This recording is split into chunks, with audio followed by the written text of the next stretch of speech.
son varios frentes los que hay que atacar. Fernando Neira es especialista en planificación y gestión de riesgo de desastres y está con nosotros para hablar de este tema. Fernando, buenas tardes, bienvenido. Pamela, ¿cómo estás? Muy buenas tardes. Muchas gracias por la invitación. A ti por atendernos y leo todas las cifras que van llegando, que se van, ¿no? Están estos panoramas que se van pintando frente a nosotros y me preocupa mucho. Entonces quiero ir parte por parte. En primer lugar, el gobierno anuncia entrega de dinero y creo que ya hay dinero que se había destinado para hacer trabajos de prevención y la ejecución está muy baja. Antes que entrar a este tema, empecemos por la priorización de tareas que debieran hacer los gobiernos regionales y el Ejecutivo en las zonas más vulnerables. ¿Cómo se deben priorizar las tareas? ¿Qué es lo que se debe hacer o que ya se debería estar haciendo? Bueno, en estos momentos lo que debiera ya estar haciéndose es implementar los planes de contingencia y obviamente pues dimensionar las capacidades que tienen los gobiernos subnacionales para afrontar la eventual emergencia. La situación de lluvias, precipitaciones, deslizamientos va a ocurrir. Y por lo tanto, todas las medidas que en estos momentos se están priorizando son medidas de respuesta, ¿no? No hay tiempo para hacer prevención. Eso creo que debe quedar claro, ¿no? Lo que tenemos es medidas que nos van a permitir afrontar la respuesta y hacer que el impacto no sea, obviamente, tan grave a nivel de repente de la vida humana y de repente también de que algunas infraestructuras puedan pasar, digamos, esta situación que se va a presentar. Pero en realidad, tiempo para prevenir, para hacer una acción de prevención, no. O sea, eso yo creo que es un mensaje que hay que aclararlo bien. Okay. La prevención toma mucho más tiempo y tiende a planificación. Y los gobiernos locales en este momento deben estar ya identificando las zonas críticas, cuantificando a las personas que están en esas zonas críticas para dimensionar la ayuda, estar determinando en estos momentos los lugares donde van a estar los eventuales damnificados, comenzar a dimensionar cuánta agua se necesita, cuántos kits sanitarios.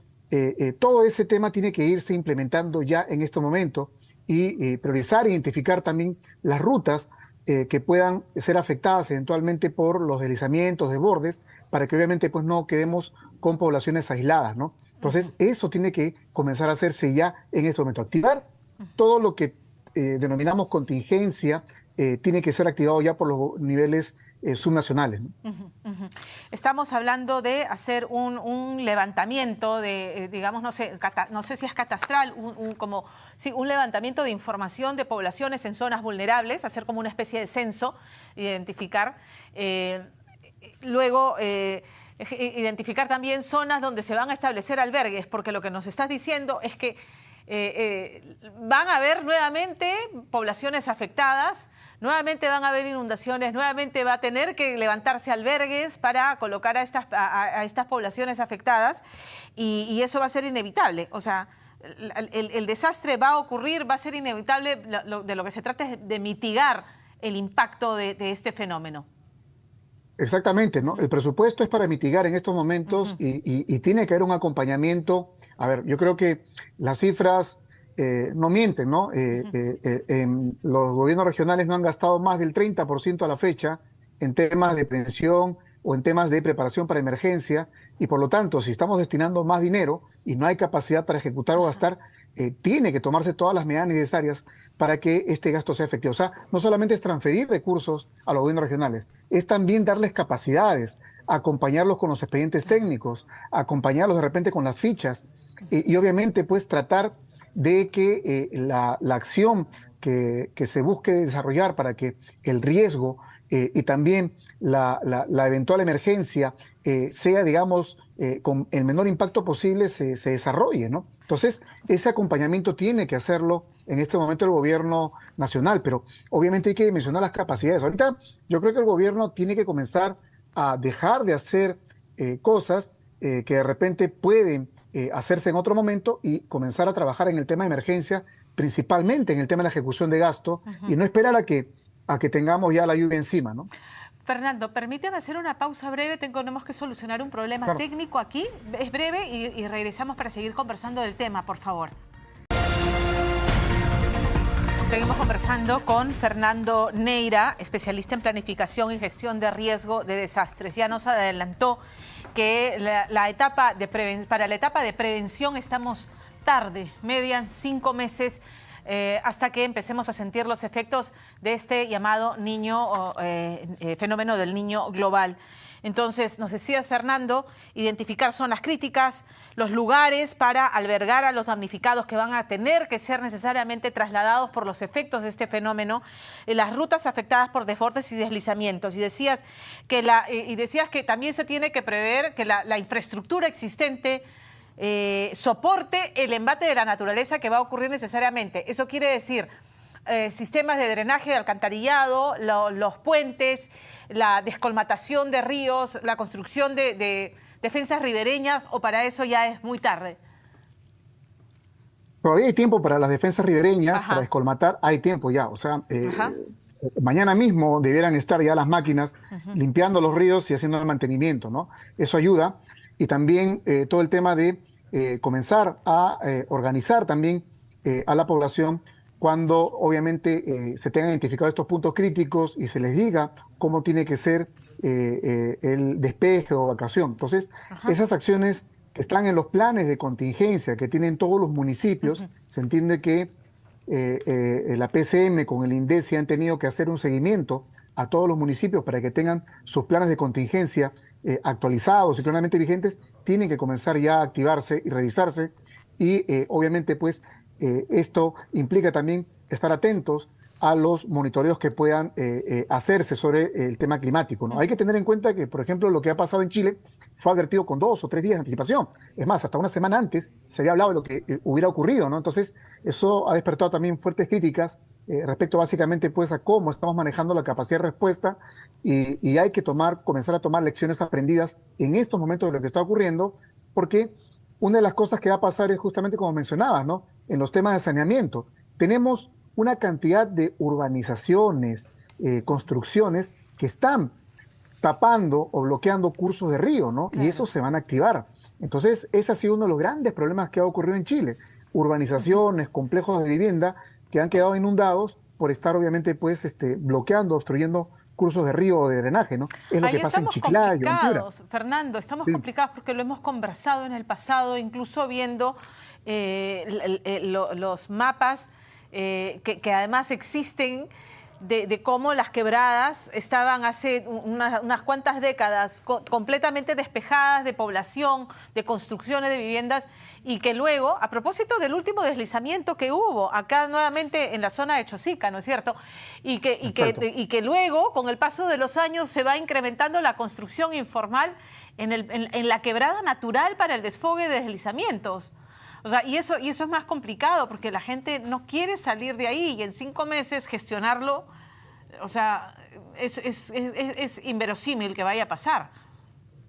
Sí, claro, el tema está en que la población va a seguir asentada ahí y obviamente va a quedar sumergida en agua, en desagüe o con piedras y barro, ¿no? Entonces, ese es un tema, digamos, en el cual estamos con el tema de los motojets, estamos en tema con las bombas, estar sacando. Eso tiene que comenzar a trabajarse de una vez en el sentido básicamente de la respuesta. Sabemos de que el tema de reubicación o reasentamiento es un tema que toma mucho más tiempo, es complicado, pero ya de una u otra manera pues tienen que comenzar a alertarse. Y el otro tema también es el tema de las fajas marginales, ¿no? O sea, las fajas marginales van a comenzar a caerse, hemos visto ya cómo, digamos, está comenzando pues con algunas crecidas, debilitándose las fajas marginales acá en el mismo río Rímac, pero vamos a tener que en los ríos costeros hay muchas construcciones que están en fajas marginales y esto obviamente va a comenzar a iniciar a afectarse, ¿no? Entonces, hay mucha tarea por hacer y el tema, creo, más importante acá es el tema del seguimiento, porque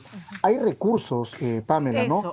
Hay recursos, hay dinero, hay 2.600 millones del programa presupuestal de emergencias, hay cerca de 2.400 millones exclusivos para el tema del fenómeno del niño que fue lanzado hace unos días. Ahora han anunciado 1.400 millones más. En el FONDES hay 9.600 millones. El tema es cómo se gasta, ¿no? Entonces, el tema es cómo se gasta y la capacidad que tiene el Estado en este momento para conducir y orientar a las regiones y a los municipios en cómo tiene que hacerse el gasto. Ese es el tema, porque estamos ahorita en menos del 30% de ejecución, y eso obviamente pues preocupa, sobre todo básicamente porque tiene que concretarse estas acciones para que cumplan su finalidad, ¿no? O sea, ¿qué tendría que ocurrir? ¿Tendría que contratarse personal o el Ministerio de Economía y Finanzas, el Ministerio de Vivienda, asignar a las regiones más vulnerables, a las que van a ser directamente afectadas, personal técnico capacitado para ayudarlos Capacidades. en la ejecución de los proyectos, para Exactamente, presentarlos? exactamente. Sí, eso es. Exactamente. O sea, hay una capacidad obsolescente en los ministerios que tiene que trasladarse a las regiones para ayudarlos a ejecutar, para ayudarlos a hacer expedientes. O sea, Porque esa digamos, capacidad obsolescente. los planes de acción existen, ¿no? O sea, y la Exactamente. prioridad, o sea, priorizar de los planes de acción a cuáles darles más ritmo y presentar expedientes técnicos viables para que se pueda ejecutar el gasto, porque entiendo que ese es el cuello de botella, que los gobiernos regionales y locales no cuentan con personal técnico especializado que presenten proyectos que tengan la luz verde rápidamente como la emergencia lo reclama. Exactamente, ¿no? Aparte que están con el tema de la Contraloría, que está haciendo control concurrente o seguimiento. Entonces, eso hace de que muchos profesionales desistan o no, o se contraten profesionales que no tienen capacidad. Y eso implica, pues, en estos momentos de emergencia, que el personal idóneo de cada ministerio se traslada a las regiones para ayudarlos, para orientarlos y apoyarlos, sobre todo en las regiones más críticas, o sea, Tumbes, Piura, Lambayeque, tienen que tener en estos momentos el acompañamiento directo Claro. de personal que de repente puede apoyar y sobre todo básicamente pues orientar en el tema de ejecución y el gasto de estas obras. Y Ahora, también el tema, sí, sí, y eso nos ha quedado claro. Se necesita personal idóneo que se traslade a las regiones para acompañar la elaboración de expedientes, pero eso tiene que ser para ayer y para que se pueda ejecutar el gasto. El tema de la inflación que va a venir, porque esto ya hay productos de la canasta básica familiar que están incrementando los precios porque con esto del fenómeno de Yaku y las lluvias, se ha producido menos y esto, claro, se abastece menos al mercado, el precio incrementa frente a la escasez. Y eso es lo que va a pasar también, a eso nos vamos a enfrentar en los meses por venir y sobre todo en el verano, ¿correcto? sí, claro, o sea, obviamente el tema climático ha hecho un cambio de patrones y por lo tanto los regímenes de producción obviamente se han alterado, ¿no? Y eso está generando en estos momentos un problema, sobre todo básicamente pues en los productores. Y ese es un tema en el cual hay que también de tratar todas las medidas necesarias para que se garantice el abastecimiento. Y por lo tanto pues tienen que crearse los canales de distribución necesarios, ¿no? Ese es un aspecto en el cual el gobierno también tiene que Y coordinar y implementar eso. y las ollas comunes, ¿no, Fernando? Porque Exactamente.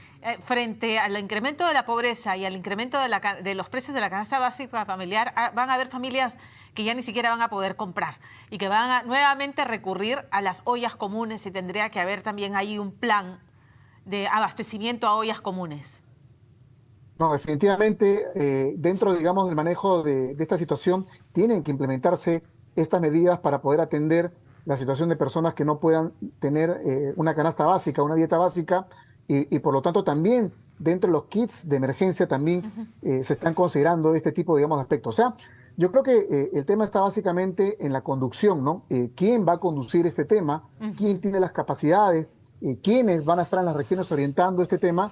Y obviamente para hacer un seguimiento. Entonces hay que estar atentos a cómo, digamos, va la ejecución del gasto, pero también en cómo va la ejecución física, cómo va, Correcto. digamos, el ritmo, digamos, de lo que se va adquiriendo, contratando o concretando, y eso obviamente en un plazo de 5 meses, 6 meses antes, digamos, que se inicie todo este evento meteorológico, ¿no? Fernando, te agradezco como siempre atendernos. Muchas gracias, Pamela. Buenas Buenas tardes. tardes. Vamos con algunas noticias del mundo.